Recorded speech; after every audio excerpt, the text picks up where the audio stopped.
মা ও ছেলেকে মারধরের ঘটনাতে যা ১ জুলাই মামলা অভিযোগ দায়ের করা হয়েছিল বেলগড়িয়া থানাতে, সেই অভিযোগের ভিত্তিতে জয়ন্ত সিংকে আগেই গ্রেফতার করা হয়েছিল। কিন্তু আজকে কমিশনারেটের তরফে বলা হয় যে নতুন করে ৩টি ভাইরাল ভিডিও সামনে আসে, যার মধ্যে একটি ভাইরাল ভিডিওকে একজনকে দেখা যায় যে ক্লাবের ভেতরে অনেকে মিলে তাকে কিন্তু বেধড়ক মারধর করছে, এবং সেই ঘটনার পরিপ্রেক্ষিতে ইতিমধ্যে একটি শতপ্রণোদিত মামলা দায়ের করা হয়েছে। এবং কমিশনারেটের সিপি অলোক রাজুরা নিজে জানান যে এই ঘটনাতে জয়ন্ত সিংকে তারা ফের নিজেদের হেফাজতে নিতে চাইছেন এবং তাকে আজকে অ্যারেস্ট করা হবে। এবং এই পৃথক ঘটনাতে আলাদা করে মোট ৩ জনকে আলাদা গ্রেফতার করা হয়েছে, জয়ন্ত সিং সহ, যাদের নাম তোমাকে একবার বলার চেষ্টা করব। প্রথম নাম হচ্ছে জয়ন্ত সিং, যাকে আজকে অ্যারেস্ট করা হলো, এবং দ্বিতীয়ত হচ্ছে সৈকত মান্না, সুদীপ সাহা, এবং এর যারা ঘনিষ্ঠ রয়েছে সুমন দে, সুভাষ বেরা এবং অভিষেক বর্মন। এই ৬ জনকে গ্রেফতার করা হয়েছে এবং আজকে তাদেরকে ব্যারাকপুর আদালতে তোলা হলে এসিজেএম কোর্টের তরফ থেকে ১৬ই জুলাই পর্যন্ত ৬ দিনের পুলিশি হেফাজতের কিন্তু নির্দেশ দেওয়া হয়েছে। এবং জানিয়ে রাখি যে পুলিশ সূত্রে যেটা জানা যাচ্ছে যে এই গোটা ঘটনাতে এখনো পর্যন্ত ৮ জনকে আইডেন্টিফাই করা হয়েছে, এবং এখনো পর্যন্ত ধৃতদেরকে জিজ্ঞাসাবাদ করে যেটা জানা গেছে যে এই গোটা ঘটনাটি বছর ৩ আগে ২০২১ সালের ফেব্রুয়ারি কি মার্চে নাগাদ এই ঘটনাটি ঘটেছে। এই তালতলা এলাকাতে পরপর বেশ কিছু জায়গাতে অনেকের মোবাইল খোয়া যাচ্ছিল, চুরি হয়ে যাচ্ছিল।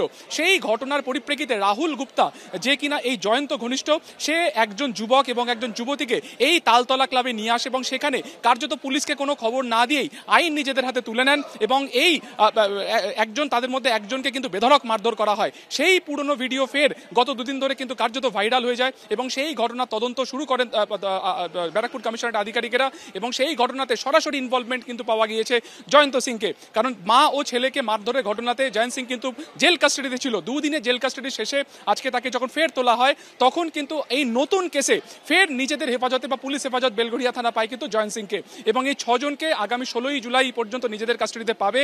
এই গোটা ঘটনাতে আর কারা কারা যুক্ত রয়েছে তাদেরকে কিন্তু ধরার চেষ্টা করবে, এমনটাই কিন্তু পাবলিক প্রসিকিউটরের তরফে আদালতে জানানো হয়েছে। এবং এই ঘটনাতে মোট ৮ জনকে আইডেন্টিফাই করা হয়েছে সেই পুরনো ভাইরাল ভিডিও থেকে, যার মধ্যে ৬ জনকে গ্রেফতার করা হয়েছে, যার মধ্যে জয়ন্ত সিং নিজেও রয়েছেন। বাকি ২ জন অর্থাৎ রাহুল গুপ্ত এবং আরও একজন ব্যক্তি, তারা কিন্তু পলাতক রয়েছে।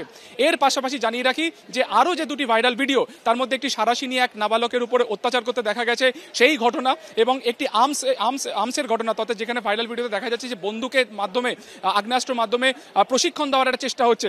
এই দুটো পৃথক ঘটনাতেও কিন্তু শতপ্রণোদিত মামলা রুজু করেছে ইতিমধ্যে ব্যারাকপুর কমিশনারেট। এবং জয়ন্ত সিং এর ভূমিকা এই ২টি ভাইরাল ভিডিওর ক্ষেত্রেও দেখা হবে, এবং পরবর্তী সময় যদি তার ইনভলভমেন্ট সরাসরি পাওয়া যায়, তাহলে এই ২টি ভাইরাল ভিডিওর ঘটনাতেও কিন্তু তাকে যুক্ত করা হতে পারে। তবে আপাতত মা ও ছেলের ঘটনাতে নিজেদের কাস্টাডিতে পাওয়ার পরে নতুন একটি কেস, যেখানে ক্লাবের মধ্যে বেধড়ক মারধর করা হচ্ছে একজনকে, সেই ঘটনাতেও কিন্তু জয়ন্তকে নিজেদের কাস্টাডিতে ৬ দিনের জন্য পেল বেলগড়িয়া থানা। দুধ বিক্রি থেকে দাদাগিরি, ২০১৮ থেকে উত্থান এই জয়ন্ত সিং এর, এমনই দাবি করছেন কামারহাটির প্রাক্তন সিপিএম বিধায়ক মানস মুখোপাধ্যায়। আমরা শুনেছি প্র্যাকটিক্যালি ১৮-১৯ সাল থেকে, এবং ওর এখন বয়স কত তাও জানি না। ১৮-১৯ সাল থেকে উত্থান হলে তার বয়স কত হবে? ওর ভাইকে আমি চিনি যে ফুটবল খেলে। ১৮ শেষ দিক থেকে ১৯-এর গোড়ার দিক থেকে বেশি নাম শুনেছি, এবং এই নাম শোনার পর থেকেই পরে দেখলাম এরা সমস্ত জায়গায়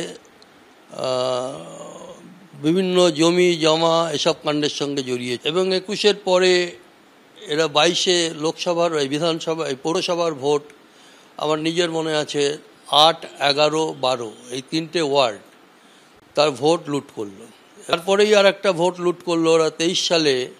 কামারহাটি পৌরসভার এমপ্লয়িজ ইউনিয়নের একটা কোঅপারেটিভ ইলেকশন ছিল, সেই ভোটটাও তারা লুট করলো। আর এদের যেটা কাজ ছিল আমি দেখতাম, এবং প্রমোটাররাও করাতো, বিভিন্ন প্রমোটাররা, যে জমি জমা কিনলে পরে সেখানে যদি কোনো ডিসপুট হতো, সেই ডিসপুট হলে পরে সেই ডিসপুটে কোনো ভাড়াটে তুলতে হবে, কেউ উঠছে না তাকে তুলে দিতে হবে, এদেরকে ব্যবহার করতো। এবং এদেরকে ব্যবহার করার সাথে সাথে এরা যেটা করতো, যে এদের যে সিন্ডিকেট, তারাই সমস্ত সে বালি বলুন, সিমেন্ট বলুন, যা সিন্ডিকেটের যারা কাজ সেই করতো, এবং পয়সা কড়ি ইত্যাদির মধ্য দিয়ে ফুলে ফেঁপে উঠল।